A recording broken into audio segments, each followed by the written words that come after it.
புவியில் வந்து பார்த்திங்கன்னா வெப்பமண்டல மழைக்காடுகள். அதாவது இந்த வெப்பமண்டல மழைக்காடுகள் அப்படின்னாலே உலகத்தில் வந்து மிகப்பெரிய மருந்தகம் என்று அழைக்கிறோம் நம்ம இதை. ஏன்னா வேர்ல்டு லார்ஜஸ்ட் ஃபார்மசி அப்படின்னு சொல்கிறோம்.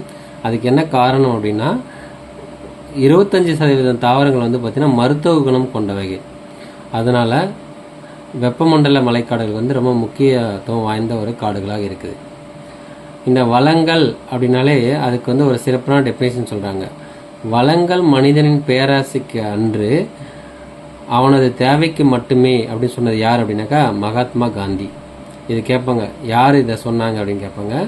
வளங்கள் மனிதனின் பேராசைக்கு அன்று அவனது தேவைக்கு மட்டுமே சொன்னது யார் அப்படின்னாக்கா மகாத்மா காந்திஜி அப்படின்னு சொல்கிறோம். நம்ம வளங்கள் பாருங்கள், உற்பத்திக்கும் விநியோகத்திற்கும் தேவைப்படும் அனைத்து சேவைகளும் 3ஆம் நிலை செயல்பாடுகள் எனப்படுகிறது. உற்பத்திக்கும் விநியோகத்திற்கும் தேவையானது. அடுத்தது நீர்வாழ் பாலூட்டி அப்படின்னு சொல்லக்கூடிய டால்பின், ஓங்கில் அப்படின்னா அதுக்கு ஒரு பேர் இருக்குது. இந்த டால்பின் தான் வந்து இது வந்து பார்த்தீங்கன்னாக்கா தனது இரையை தேடுறதுக்கு வந்து அது மீயொலியை பயன்படுத்தி தான் தன்னுடைய இரையை தேடுது. அடித்து கொண்டோம் அதாக போய் தேடியாக கண்டுபிடிச்சா கிடையாது.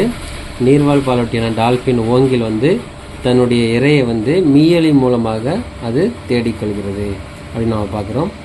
அதுக்கப்புறம் தியாசபிக்கல் சொசைட்டி தமிழகத்தில் சென்னையில் அடையாறு அப்படின்ற இடத்துல இருக்குது இந்த தியாசபிக்கல் சொசைட்டி அப்படின்னு நம்ம பார்க்குறோம். அதுக்கப்புறம் கூடு கட்டி இனப்பெருக்கம் செய்யும் பாம்பு இனம் எது அப்படின்னாக்கா கிங் கோப்ரா. இது எல்லாருக்குமே தெரியும்.